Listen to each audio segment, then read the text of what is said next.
Savitamma election affidavit లో ఇంకోటి paper లో ఆమెనే రాసింది, charges related to criminal intimidation, అంటే దౌర్జన్యంగా ఎవరో ఒక మనిషిని వారి ఆస్తిని లాక్కోవడం, ఐపీసీ సెక్షన్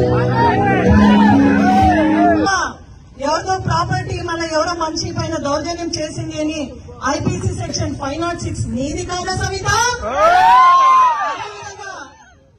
ఎవరైనా నాకు చెప్పే సిగ్గుగా ఉంది, అయితే ఆమె సిగ్గు లేకుండా రాసింది, సిగ్గు లేకుండా ఐపీసీ సెక్షన్ 379 ఎవరైనా దొంగతనం చేస్తే పెట్టే సెక్షన్ అండి.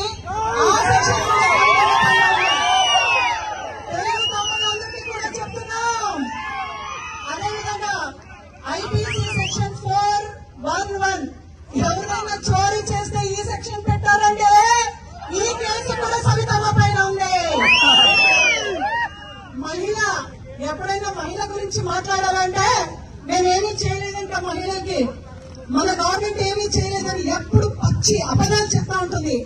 ఈ రోజు నేను అడుగుతున్నాను, ఒక మహిళ పైన దౌర్జన్యం చేసినామని అదేవిధంగా బెదిరింపు చేసి ఎవరో ఒక వ్యక్తిని ఐపీసీ సెక్షన్ 341 ఉంది. ఇవన్నీ చెప్తూ ఉంటే ఇంకా ఆమెది రజ్జు రామాయణాలు ఎక్కువగా ఉంది. ఈ రోజు చూస్తే నువ్వు జగన్మోహన్ రెడ్డి గారి తల్లి చెల్లి గురించి మాట్లాడతావా? అంటే ఈ రోజు సొంత తల్లి పైన కేసు వేసిన వ్యక్తి నువ్వు కదా సవిత?